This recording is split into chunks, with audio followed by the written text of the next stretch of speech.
कहे जय जय गोपाल। सखी ब्रज में सब ग्वाल कहे जय जय गोपाल। सखी ब्रज में सब ग्वाल कहे जय जय गोपाल। झूले अंगना में पलना है डाला हुआ।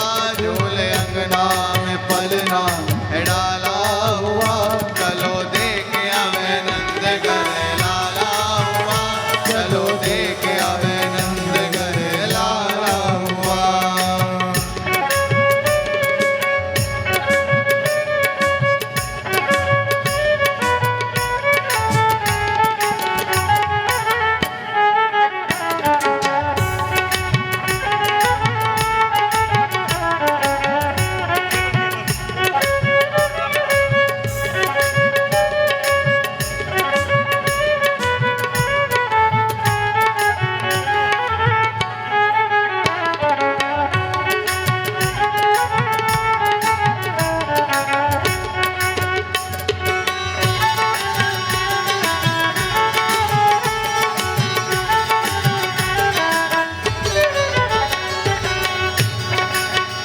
प्रगटे ब्रज में ब्रजराज करने भक्तों के काज। प्रगटे ब्रज में ब्रजराज करने भक्तों के काज। प्रगटे ब्रज में ब्रजराज करने भक्तों के काज। प्रगटे ब्रज में ब्रजराज करने भक्तों के काज। आया सारा समाज दर्शन करने को आज। आया सारा समाज करने दर्शन को आज आया सारा समाज करने दर्शन को आज। आया सारा समाज करने दर्शन को पहुँचाने वाला हुआ। सुख नैनों को पहुँचाने वाला हुआ। चलो देख आवे नंद घर लाला हुआ। चलो देख आवे नंद घर लाला हुआ। ये तो नंद के कुल का उजाला हुआ। ये तो नंद के कुल का उजाला हुआ। चलो देख आवे नंद घर लाला हुआ। चलो देख आवे नंद घर लाला हुआ। चलो देख आवे नंद घर लाला हुआ। चलो देख आवे नंद घर लाला हुआ। चलो देख आवे नंद घर लाला हुआ। चलो देख आवे नंद घर लाला हुआ। बोलो नंद के लाला की। आज पूतना का भैया जिसका नाम है सटकासुर आज बहन का बलदा लेने के लिए आ रहा है। पूतना का अर्थ है वासना, सटकासुर का अर्थ है मोह। आज बहन का मोह है बहुत ज़्यादा, तो बहन का बलदा लेने के लिए सटकासुर जब गोकुल में आया, लाला को बैलगाड़ी में पालनो पड़ो।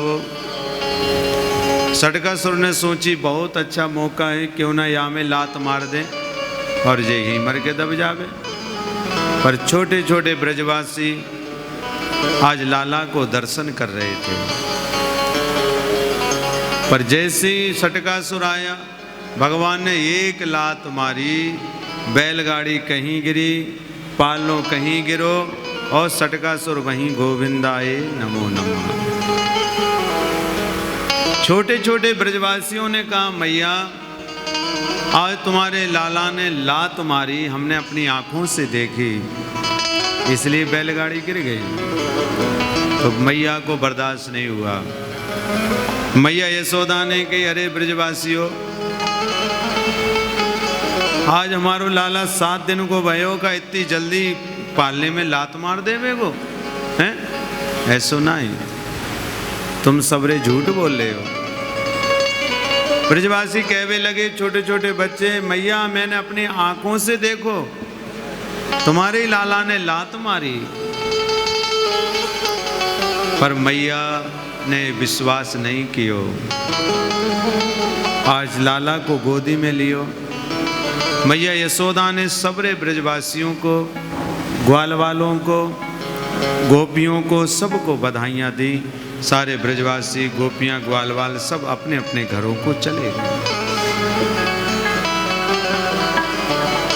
सटकासुर का भैया जिसका नाम है तृणावर्त, तृणावर्त का अर्थ होता है क्रोध, अहंकार। क्रोध में भर करके आज भगवान से बलदा लेने को आ रहा है। भगवान समझ गए। लाला ने उसी समय आकाश मार्ग में जा करके आज तृणावत राक्षस का भी भगवान ने उद्धार किया। भगवान सुखदेव जी वर्ण करते हैं, राजन आज भगवान शिव की बड़ी इच्छा हो रही है कि हम कृष्ण का दर्शन करके आवें। राम अवतार में तो हमने सबसे पहले किया, पर भगवान शिव आज भगवान कृष्ण का दर्शन करने को जब गोकुल में पधारे, नंद रानी के दरवाजे पे आकर के दरवाजा खटखटाया। नंद रानी ने जैसी दरवाजे को खोलो तो एकदम बट से दरवाजा बंद कर दिया। बोले बाबा जरा एक तरफ को हो जाओ, तुम्हारा स्वरूप शकल देखकर हमारो लाला डर जावेगो। भगवान शिव एक तरफ कोने में जाकर के बैठ गए और भगवान कृष्ण का दर्शन करने लगे। लाला ने बड़ी जोर जोर से गला फाड़ के जब रोना शुरू किया, नंद रानी को लगा कि जो बाबा आयो कहीं जो जादू टोना वालों तो ना है, कोई करने धरने वालों तो ना है। इन चक्रों में मत पड़ा करो, कोई कुछ नहीं करेगा, कोई जादू टोना कुछ नहीं है। हाँ अगर आपको लगे कि हमारे ऊपर करा दिया धरा दिया तो नरसिंह भगवान का स्तोत्र आता है, नरसिंह स्तोत्र, उसका आप पाठ करिए, कभी डर नहीं लगेगा। और बहुत सरल उपाय ये है, आप घर में गौमूत्र रखिए। आपको लगे हमारे घर में कुछ करवा दिया धरवा दिया, तो गौमूत्र जब रखा होगा, पर गौमूत्र से घर में पोछा लगवाइए, बस। सारी नकारात्मक, पहले यज्ञ जब हुआ करते थे तो क्या बोलते थे, बोले गाय का गोबर लाओ, गाय का घी लाओ, गाय का दूध लाओ। कोई ये कहता था कि भैंस का दूध लाओ, है? कोई कहता था भैंस का गोबर लाओ, नहीं, सब क्या बोलते, बोले गाय का गोबर लाओ, गाय का घी लाओ। आज भी श्री सूक्त में है, जो श्री सूक्त के 16 मंत्र होते हैं ना, 16 मंत्रों से जो गाय के घी की आहुतियां देवे, उसके वंश में, उसके पास तो कभी कमी नहीं होगी, पर आगे उसके वंश में भी परिवार को, पुत्रों को, परपौत्रों को, परपौत्रों को भी कभी धन का अभाव नहीं होगा, कभी ऐसा मौका नहीं आवेगा।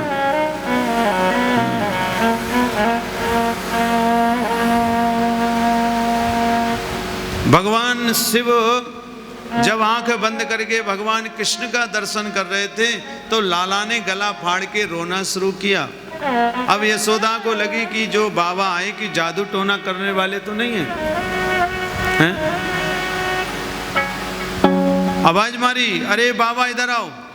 जब से तुम पधारे तब से हमारो लाला चुप नहीं रहा है। तो भगवान ने कहा जरा दर्शन तो कराओ। और भगवान कृष्ण ने, भगवान शिव ने जब एक दूसरे से नजर में नजर मिलाई, महाराज लाला वहीं चुप गए। बोलो मां पति महादेव की। अब लाला धीरे धीरे 11 दिन के होवे लगे। नंद रानी ने नंद बाबा से कही, बाबा अब हम अपने लाला को कौन कौन से नाम से पुकारें, जरा बताओ तो सही। इसलिए गुरुजी के पास जाओ, इनका नामकरण संस्कार तो कराओ। यदुवंशियों के कुल पुरोहित जी थे कौन? गर्गाचार्य जी महाराज। गर्ग पुरोहितन राजन यदु नाम सुमहातपा। यदुवंशियों के कुल पुरोहित जी थे। गर्गाचार्य जी महाराज के पास नंद बाबा जब पहुंचे तो प्रणाम किया, गुरुदेव प्रणाम। ऐसो है हमारे दोनों लाला जो है ना बड़े बड़े है गए, 11 दिन के है गए। हम चाह रहे कि आप अपने मुख से हमारे दोनों लालाओं का नामकरण संस्कार कर दो। पहले गुरुदेव ने मना कर दिया। गुरुदेव ने कहा ऐसो है नंद जी आप हमसे मत कराओ। बोले क्यों? बोले हम सच्ची सच्ची बात बतावेंगे और कंस को पता चल जावेगी तो सब गड़बड़ है जावेगी।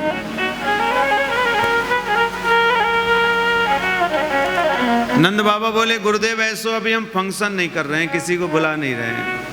हमारे यहाँ गौशाला है, हम बाई में बैठ जावेंगे, आप बैठ जाइए और हम बैठ जाएंगे, बस पूजा कर दो, बाकी बाद में देख लेंगे। गुरुदेव पधारे।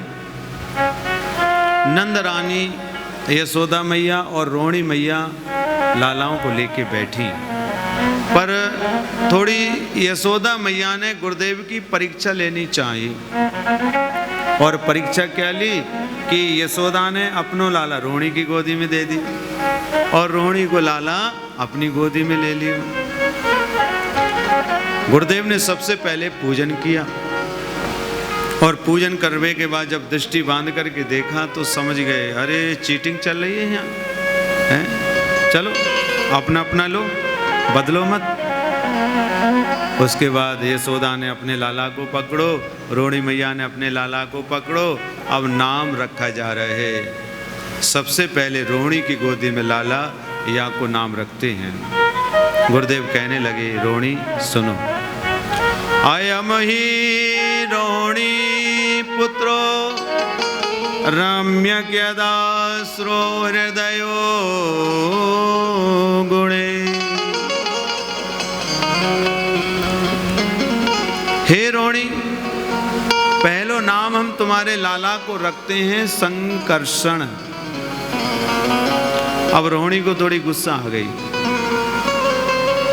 रोहिणी बोली गुरुदेव जी बताओ नाम कहाँ से छांट के लाए? गुरुदेव ने कहा रोहिणी पहले सुनो, संकर्षण नाम मैंने इसलिए रखो क्योंकि एक गर्भ से दूसरे गर्भ में खींचा गया है, संकर्षण किया गया है। और दूसरे तुम्हारे लाला को नाम हम रख रहे, बल इसमें बहुत होगा पर स्वभाव राम जी की तरह होगा, इसलिए रोहिणी तुम्हारे लाला को नाम हम रखते हैं बलराम। बोलो बलराम जी महाराज की जय। आख्यास्यायते राम बलादि बलनम विदु। तो रोहिणी ने कहा कि ये नाम बहुत बड़ा है, मैं ले भी ना पाऊंगी गुरुदेव, अगर आपकी इच्छा हो तो मैं दूसरो नाम रखूं। बोले रख लो। तो रोहिणी ने दूसरो नाम का रख दो बलराम जी को, बलुआ। बोलो बलुआ महाराज की जय हो। अब यशोदा की गोदी में लाला या को नाम रखते हैं गुरुदेव। हे यशोदा, आसनम ही वर्णाश्रयो श्रो हृदयो मनयो गुणे सूक्तो रक्तस्तथा पीतम कृष्णताम यथा गता। पहले तो दृष्टि बांध के देख रहे हैं महाराज, क्या चमत्कार है इसके यशोदा के लाला में, मैं दृष्टि बांध के देख भी नहीं पा रहा हूं। सोचते रहे, कहा यशोदा तुम्हारो लाला तो चिमक की तरह, मेरा मन नहीं कर रहा यहां से नजर हटावे को। नंद जी ये यशोदा की गोदी में लाला है, ये लग रहा हो कि आंखों में जी भर के देखते रहूं। बोले गुरुदेव नजर मत मारो, लाला को नाम रखो। ये माँ का वात्सल्य भाव होता है।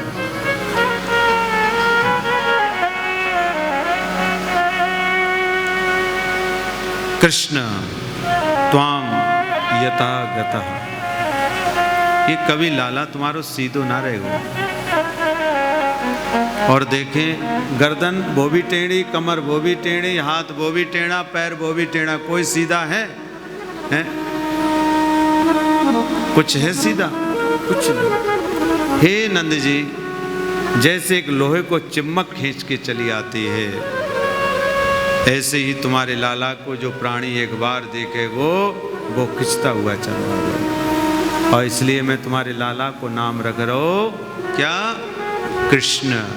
बोलो बाल कृष्ण लाल की जय। अब यशोदा बोली, गुरुजी आपने नाम रखो, थोड़ी जन्म पत्र का भी बताओ। हमारे लाला के भाग में जन्म पत्र में क्या लिखा हुआ है? हर किसी की इच्छाएं करती हैं। तो गुरुदेव बोले, सुनो, करक की बृहस्पति उच्च की है, मेघ के सूर्य उच्च के हैं, मकर के मंगल उच्च के हैं, और तुला के शनि उच्च के हैं, पर एक ग्रह नीच का है। कौन सा? सप्तम भाव में 7वें घर का जो ग्रह है ना, वो किसका होता है? 7वां घर पति और पत्नी का। ये 7वां घर में जो राहु बैठा है, ये बहुत नीच का है। तो यशोदा मैया भी घबरा गई, नंद बाबा भी घबरा गए। बोले, गुरुदेव कोई उपाय होए, कोई जप होए, कोई अनुष्ठान होए, कुछ बताओ हैं? क्या करें?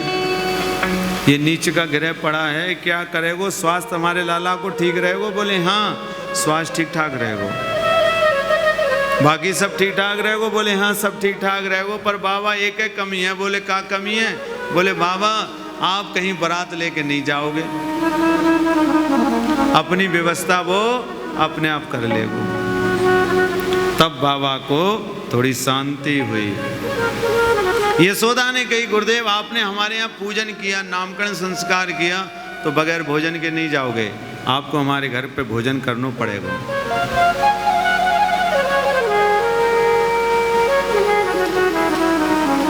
गुरुजी ने कहा, यशोदा तेरे हाथ को तो भोजन करो ना। बोले क्यों? बोले तेरे हाथ को भोजन अशुद्ध है। तो यशोदा बोली, गुरुजी सामग्री हम दे रहे हैं, आप कुछ बना लो। तो गुरुजी ने कहा, ज़्यादा तो ना कुछ बनाऊं, थोड़ी खीर बनाऊंगा, पा लूँगा। महाराज खीर बनाई, और खीर बना करके तुलसी पत्र डाला और भगवान का भोग लगा रही है। घर में कोई भी वस्तु बने, सबसे पहले भगवान का भोग लगाइए, वो वस्तु प्रसाद हो जाती है। आपने बाहर ठेले से क्या मांगा? बोले केला दे दो, सेब दे दो, आपने थोड़ी कहा। और जब आप अंदर ले आए तो यहाँ आकर के रख गई, तो आप केला सेब थोड़ी मांगते हो, आप कहते हो जरा प्रसाद दे, है ना, थोड़ा प्रसाद दे दो। जहाँ भगवान के दरबार में आ गई, जहाँ भगवान का नाम स्पर्श हो गया, वो वस्तु एक प्रसाद बन जाती है। सबसे पहले गर्गाचार्य जी महाराज ने, गुरुदेव ने भोग लगाया, और भोग लगा के भगवान को पुकार रहे हैं। लाला ने कही, ये तो हम ही को पुकार रहे हैं, लगता है हमें जानो पड़ेगा। और भगवान सीधे ठुमक ठुमक करके पहुंच गए, खीर को खाने लगे। गुरुदेव की जैसी आंखें खुली तो कहा, अरे यशोदा, तेरे लाला ने सब खीर झूठी कर दी, मैंने कितने मन से खीर बनाई। तो यशोदा मैया घबरा गई। यशोदा मैया को लगी, हाय हाय गुरुजी कहीं नाराज ना है जाए। यशोदा ने कही, गुरुदेव जो हमारे लाला ने खीर झूठी करी ना, वो खीर हमें दे दो, आप दोबारा बना लो। गुरुजी बोले, यशोदा जी बता, तेरो रसोईया ठहरो, तेरो लाला खीर झूठी करे, मैं बार बार बनाता रहूं। बोले नहीं गुरुदेव, आपको भोजन करके जाना ही पड़ेगा। गुरुदेव ने कहा, अब की बार मैं खीर ना बनाऊं, यशोदा थोड़ी सामग्री दे दे, सूजी वगैरह, मैं 2-4 लड्डू बनाऊंगा। यशोदा ने सामग्री दी, गुरुदेव ने लड्डू बनाए, तुलसी दल डाल करके फिर भगवान का भोग लगाने लगे। और फिर भगवान को पुकार रहे हैं। यशोदा मैया ने लाला की तरफ दृष्टि है। भगवान ने कहा, अब ये मेरे को फिर पुकार रहे हैं, फिर मेरी डांट डलवा देंगे, लाओ अब की बार मैं इन्हें दर्शन दे ही दूं। अभी ये समझ नहीं पा रहे मेरे को। और लाला ठुमक ठुमक करके जा करके लड्डू को खाने लगे। पर जैसी गर्गाचार्य जी महाराज ने आंख खोली तो भगवान नारायण का दर्शन हुआ। और लाला को नाम पड़ेगा लड्डू गोपाल। बोलो लड्डू गोपाल भगवान की जय। दौड़ करके यशोदा मैया आई। यशोदा ने कहा अरे गुरुदेव, बोले ना पीछे हटो। मनोग्राह्यं यथा तस्य अच्युदान कृता युगे। महाराज गर्गाचार्य जी ने प्रणाम करके वहां से चले गए। धीरे धीरे लाला अब ठुमक ठुमक करके आंगन में चल रहे हैं। भगवान श्री कृष्ण ने सोचा मैं